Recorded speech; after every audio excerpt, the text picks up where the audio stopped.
Assalamualaikum warahmatullahi wabarakatuh. Di sini saya akan menjelaskan mengenai pendahuluan, objek, dan juga rumusan masalah. Di mana di bagian pendahuluan ini saya akan menjelaskan bahwa Partai PKB memiliki tanggung jawab untuk melakukan seleksi kandidat yang transparan, inklusif, demokratis, serta memastikan bahwa calon yang diusung merupakan sosok yang mampu mewakili aspirasi masyarakat.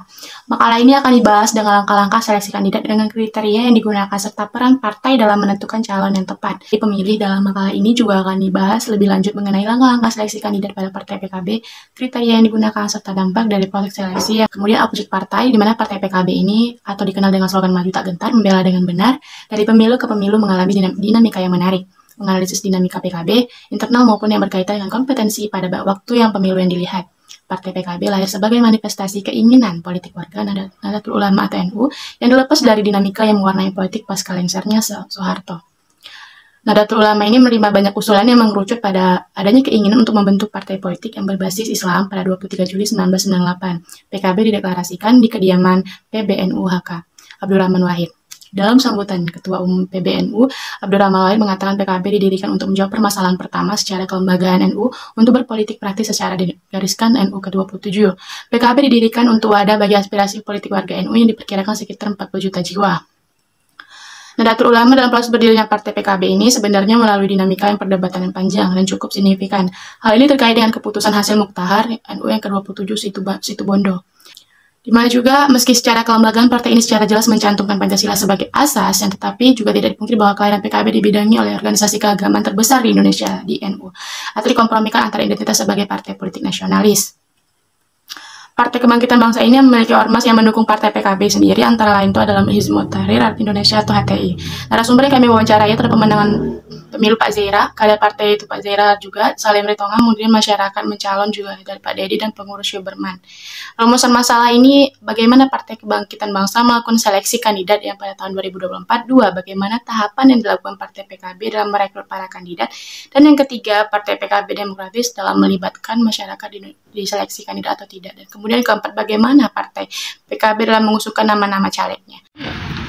Di mana kelompok kami mengangkat beberapa teori. Yang pertama adalah Refendi Hajan. Beliau mengatakan bahwa nominasi dan seleksi kandidat politik itu relevan untuk membahas tentang proses sistem perwakilan politik yang digunakan untuk partai politik mendukung kandidat. Hajan juga mengatakan bahwa partai politik memegang peranan penting dalam proses penyelesaian mendukung calon kandidat. Di mana partai politik memilih kandidat yang mereka dukung, seleksi, nominasi, ataupun sebaliknya. Proses memilih calon potensial menekankan pentingnya partisipasi masyarakat dalam peranan ini. Teori yang kedua yaitu menurut Pipanoris, di mana beliau mengatakan bahwa kualifikasi, nominasi, dan seleksi kandidat politik itu Pipanoris membahas tentang proses rekrutmen politik, yang tentang proses rekrutmen politiknya digunakan partai politik untuk mendukung kandidat. Berikutlah ada beberapa poin untuk para kandidat dan teori yang ada dalam teori Norris. Yang pertama adalah tahap sertifikasi, di mana pada tahap sertifikasi memenuhi anggota parlemen perempuan harus memenuhi berbagai persyaratan. Seperti misalnya ada berusia minimal 21 tahun, kemudian berbakti kepada Tuhan Yang Maha Esa, kemudian berdomisili di negara yang sudah ada ditetapkan di wilayah masing-masing. Yang kedua, pencalonan. Setelah pencalonan memenuhi syarat, maka tahap selanjutnya adalah kekuasaan di dalam partai dan melibatkan pemilih calon untuk potensial yang didukung oleh partai pilihan. Kemudian yang ketiga, dalam proses seleksi, di mana proses ini calon potensial memilih berdasarkan kriteria tertentu. Kemudian ada dua pola yang dalam partai politik. Yang pertama pola berorientasi, kemudian patron, dan pada berorientasi birokrat. Kemudian yang keempat, partisipasi masyarakat. Partisipasi masyarakat memegang peranan penting dalam proses rekrutmen politik, di mana pemilih calon yang dapat memenuhi kriterianya itu akan memenuhi kebutuhan pada partainya. Kemudian poin kelima yaitu adalah keberlangsungan sistem politik.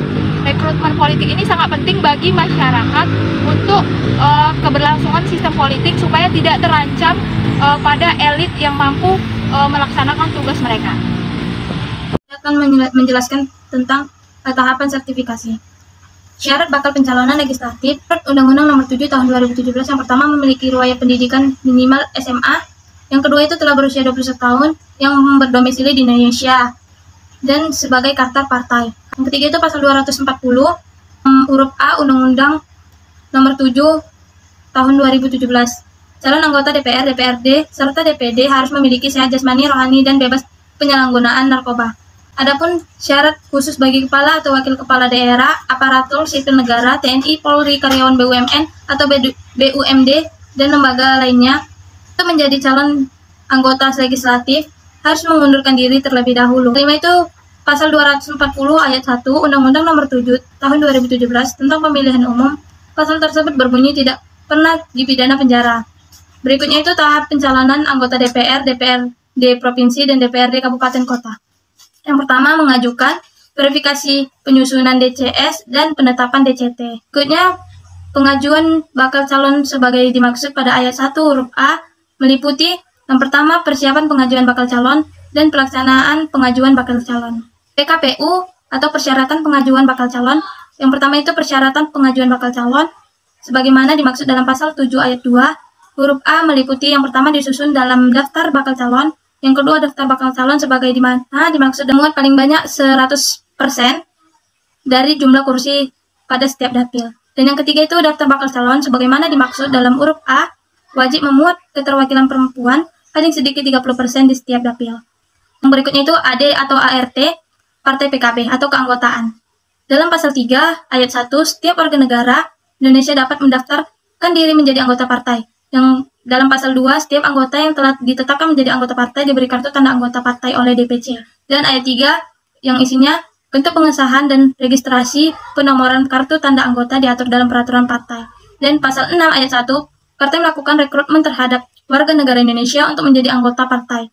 Ayat 2-nya berisi pengurus partai DPC, DPAC, DPRT, dan DPART berkewajiban melakukan rekrutmen, menghimpun, dan mendapat keanggotaan partai di wilayahnya. Ayat 3 itu berisi data rekrutmen dan keanggotaan partai dilaporkan DPC kepada DPP untuk disimpan, dikelola, dan diarsipkan. Pada saat ini caleg akan dibawa ke tahap nominasi, di mana tahap nominasi ini para caleg akan ditetapkan kelayakannya sebagai calon legislatif ke depannya, di mana partai politik pertama menyeleksi calon-calon yang berpotensial berdasarkan pendidikannya, pengalamannya, pandangan-pandangan yang mereka punya atau nilai-nilai yang mereka punya yang selaras dengan partai politik untuk ke depannya. Yang kedua, pendaftaran kandidat. Yang ketiga, KPU akan melakukan verifikasi kelayakan calon berdasarkan ketetapan undang-undang dan kelengkapan dokumen yang telah diberikan oleh kandidat itu sendiri. Yang keempat, KPU mengumumkan siapa saja caleg yang telah memenuhi syarat dari atas tadi. Yang kelima, setelah lulus, kandidat akan melakukan kampanye dalam periode kampanye ke depannya. Setelah melalui 5 tahapan di atas, para caleg akan dibawa langsung ke dalam tahap selanjutnya, di mana tahap selanjutnya ini adalah tahap penetapan, sesuai dengan ketentuan parpol itu sendiri. Yang pertama, rekrutmen terbuka. Yang kedua, seleksi berkas administrasi. Yang ketiga, wawancara. Dan terakhir itu ada pendaftaran ke KPU. Setelah melalui tahap-tahapan tadi, caleg akan tetap dibawa untuk memenuhi persyaratan, di mana masih ada persyaratan terakhir. Yang pertama itu ada kesiapan psikologi dari caleg-caleg itu jika berhubungan dengan sosial, dengan kegiatan-kegiatan sosial dan caranya bersosialisasi dengan masyarakat. Yang kedua itu ada partisipasi dari calegnya, seperti peserta parpolnya, pemilihan tersentralisasi, yang ketiga pengambilan keputusannya. Pada kesempatan kali ini saya akan memberikan 5 nama dari Partai PKB di Dapil 1 Sumut. Yang pertama ada Putra Ramadana, yang kedua Darussalam Pohan, yang ketiga Lestari, 4 Mayasari Hasibuan, yang kelima Poltak Tampu Bolon. Baik, pada tahap ini merupakan tahap seleksi yang akan saya jelaskan. Jadi DPW PKB Sumut mengutus panitia seleksi yang umumnya diisi oleh dosen, tenaga pengajar, maupun tenaga profesional lainnya. Mereka mengadakan seleksi administrasi, seleksi tertulis, seleksi wawancara, seleksi bakat, dan seleksi integritas. Dengan standar karakter calon kandidatnya yaitu memiliki kesehatan fisik, pendidikan minimal SMA, memiliki kejujuran, memiliki bakat atau hal yang dapat ditunjukkan, memiliki integritas, dan memiliki kepribadian yang baik, kepribadian yang layak untuk menjadi wakil rakyat gitu kiranya. Dan mereka membuka seleksi bagi caleg non kader juga, meskipun proporsinya lebih sedikit daripada caleg yang merupakan kader, tapi umumnya ini diisi oleh wira swasta, pengusaha, dosen, dan ustadz gitu. Baik, kelompok kami mendapatkan kesimpulan seberapa demokratiskah Partai Kebangkitan Bangsa? Menurut kelompok kami bahwa Partai Kebangkitan Bangsa itu tidak demokratis. Mengapa demikian? Karena Partai Kebangkitan Bangsa pernah mengalami bentrokan pada nomor urut pemberian nomor calon. Para caleg ingin mendapatkan nomor urut atas dan yang nomor caleg itu ditempati oleh caleg yang memiliki modal lebih banyak dibandingkan pada caleg yang sebelumnya. Meskipun dalam segi perekrutan sendiri, Partai Kebangkitan Bangsa membuka peluang untuk masyarakat tetap bisa tahap diutamakan. Dari sinilah bisa dilihat bahwa partai ini lebih menjadikan kader prioritas dan lebih menghabiskan uangnya untuk kampanye dibandingkan yang kurang dari segi material. Adapun saran dan kritik kami yaitu Partai Kebangkitan Bangsa sendiri diharapkan untuk bisa menerima penerimaan nomor calon pemilu melalui nomor caleg yang sudah ditentukan. Agar tidak terjadinya bentrokan antara nomor pencalonan atas dan nomor pencalonan bawah, sehingga tidak terjadilah problematika. Diharapkan juga Partai Kebangkitan Bangsa akan tetap membangkitkan seluruh masyarakat dalam pemilu. Terima kasih.